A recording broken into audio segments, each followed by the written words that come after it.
Happy Wednesday.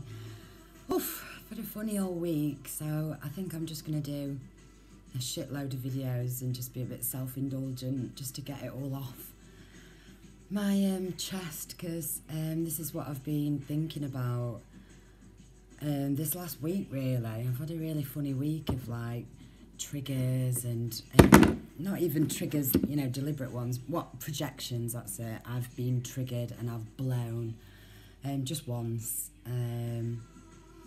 But yeah, so I shouted at the neighbours a bit. Not shouted, yeah, I did. But I was more frustrated, you know. I was like, rah, rah, you know. But anyway, so I felt really shit about that afterwards, and it put me right out for a couple of days. But it's like after a couple of days I finally realised that you know, my lesson from it all is to just don't be so soft, you know.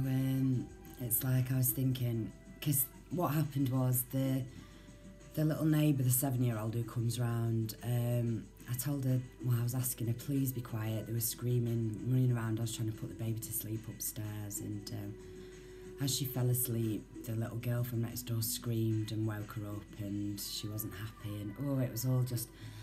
And obviously my bottled up emotions needed to come out, and I couldn't do it around kids, so I knocked next door and I was saying, and you know, there's that true part of me that, I mean, what I said was the truth. It was just, you know, a not very nice way for me to, like, you know, throw my energy at them unexpectedly. Like, the guy was like quivering, he didn't know what to do, but, you know, my points were valid.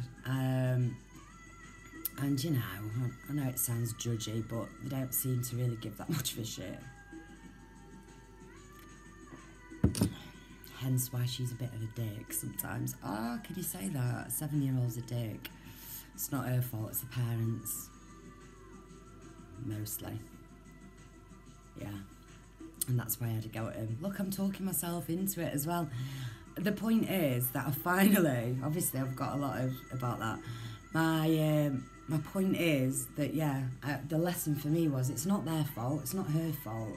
It's my fault for letting it bottle up, for letting her come round all the time, for taking her under my wing, for giving her a dinner, for entertaining her. She comes here for hours every night, and that's my fault, because I should have just said no and never let it get so stupid, you know, to the point where I'm blowing at her mum and dad. But anyway, so that was a horrible day. I was like, what the fuck? I thought I was way past, like, outbursts like that. But again, little lesson to myself. I'm not over anything, you know, not fully. Like, I've spoken about this before, but, you know, deep-seated rage that's within me, you know, it's depleted so much over the years, but it still rears its ugly little head, this rage, and it's feelings that I'm not addressing, and it's, you know, I think it's my assertiveness and my doubt in myself, and, you know, just people pleasing again, you know, kid pleasing even, instead of looking after myself. And anyway, it made me think of this. I just wrote this down. You know, the saying, treat yourself, and it's like, it's just looked at completely backwards. You know, it's like, oh, treat yourself, go and get a pair of shoes, or have your nails done. And it's like, it's looked at so materialistically. It's like, if that's a word, you know, it's like to treat yourself, it should be like, what did I write down here? It should be to sing, dance, create, or express, to heal. So if you're not creating, you need to be healing to treat yourself. Sitting in silence, or going to therapy, or doing a video on YouTube just to get it out, or, you know, having a moan for 20 minutes, or a bit of weed or something to just, you know, treat yourself. Look inwardly, not outwardly, but, you know, we're told that to treat ourselves is to look after the shell, the flesh, the vessel, just the stupid little suit that we're all in. And it's just crazy, isn't it? How fucking backwards things are. Go and treat yourself. Fucking hell. And then it made me think, I was thinking again, like after that, about, you know, like fluoride in the water and all this crap. And, you know, they can do, I'm sure people in power can do whatever, and systems that are corrupt, and all of that shit. But I was thinking what they should do, you know, is instead of putting fluoride in the water, they should put a little air vent in every house, as cheaply as you can do it, to be able to use the budget,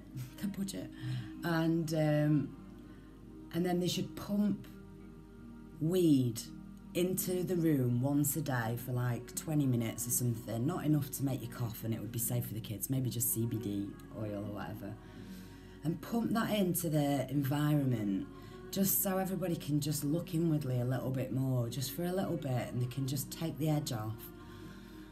Because it's, I just think that one day things are going to be so easy to correct, you know, to make better. And I think people are understanding more and more these days, and there's just such great, like, innovative, creative ways of thinking these days, which is helped by looking inwardly. And, you know,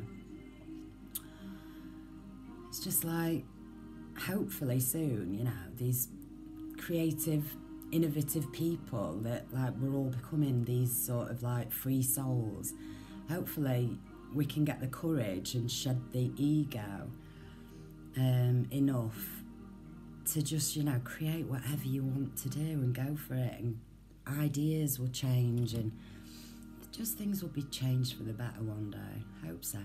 I used to say, like, you know, when people say, what do you want to be, what, you know, career-wise or whatever, and I used to think that the most amazing job in the world would be to be sat in a room and you're the signer offer, basically. So it's like people come to you with the problems, and you just have a little think, and then, right, we'll try this, you know, sign it off quickly, and just try that out, because that'll be a good idea.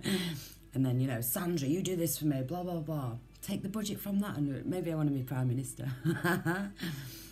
But what a great job that would be.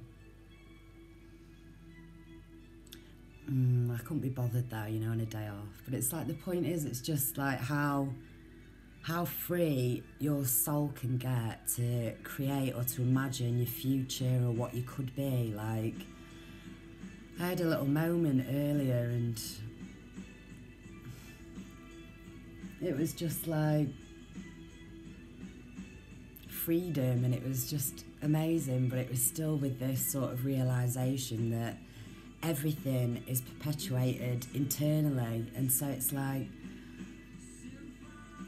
that's why I find it relatable to sort of imagine life as a game, and you're the player in the game, you know, and to level up or to get up different levels is really just to receive a better feeling, a better experience, you know, feelings of love or joy or peace, passion, any of this, like, just not the internal that most of us are just drenched in as adults.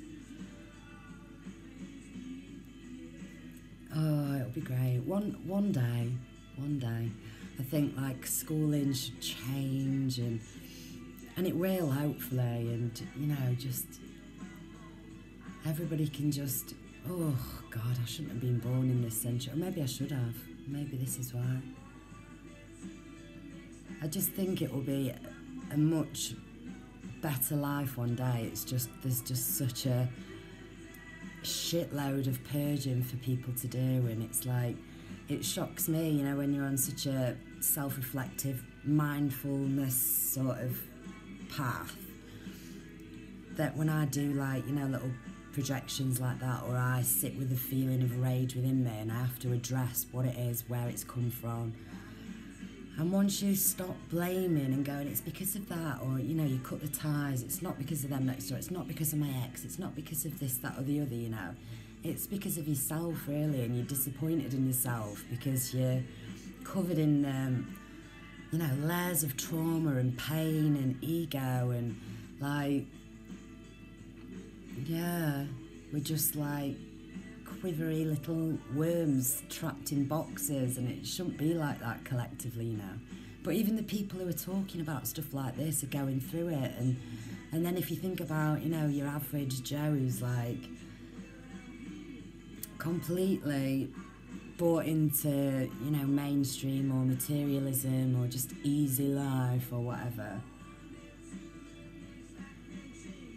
I just think about how much trauma average Joe will have to release because he's tightly in that box of, like an onion, just layers and layers and layers of ego, and I'm smart, I am a doctor, I am a dad, and I am, you know, we've all got them, but people that are really plugged in, it's because, you know, they've got these.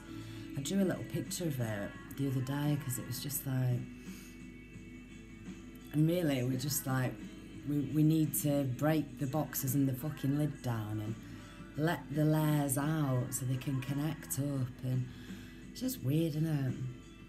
I've had loads of realisations, I've written pages and pages down, but I've had a really bloody funny old week, and what time is it now? It's like 20 to 5, and the kids have just gone to the dad's, well, a couple of hours ago, and I had half an hour of I was singing really loudly, and I was singing. Anyway, I was singing and it made me feel amazing, and as I was singing I could see what was happening energetically, if you know what I mean. I might try and talk about that in another video. But anyway, as that was happening, I was just writing loads of shit down, and so it made me, well, it just reaffirmed to me that it's like the creative, positive process is what contributes to the grid energetically, and it's what life is about, and it's how you can